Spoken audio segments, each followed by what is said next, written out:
প্রতীক নিয়ে প্রধান নির্বাচন কমিশনার সিইসি এএমএম নাসির উদ্দিনের সঙ্গে আগামী রোববার ১৩ জুলাই বৈঠক করবে জাতীয় নাগরিক পার্টি এনসিপি।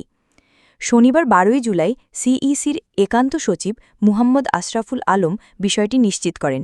তিনি বলেন, তাদের আগামী রোববার সকাল 10:30টায় সময় দেওয়া হয়েছে। দলীয় প্রতীক নিয়ে আলোচনার জন্য সময় চেয়েছেন।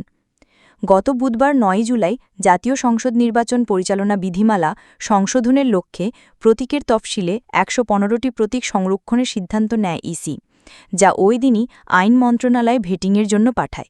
তবে শাপলা প্রতীক তালিকায় রাখা হয়নি। এর আগে গত ২২ জুন এনসিপি নিবন্ধন আবেদন দাখিলের সময় শাপলা প্রতীক চায়।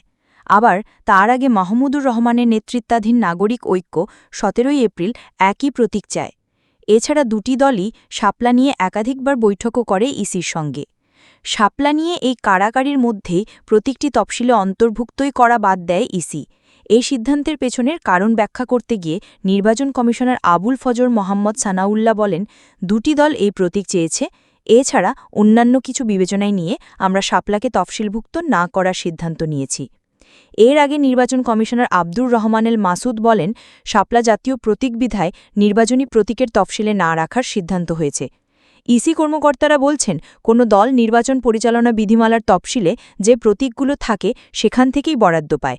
এক্ষেত্রে ইসির প্রস্তাব আইন মন্ত্রণালয় থেকে ভেটিং হয়ে এলেই প্রজ্ঞাপন জারি করবে কমিশন। বর্তমানে ৫১টি নিবন্ধিত দল আছে, বাকি প্রতীকগুলো স্বতন্ত্র প্রার্থী ও অন্যান্য নতুন দলগুলোকে বরাদ্দ দেওয়া হবে।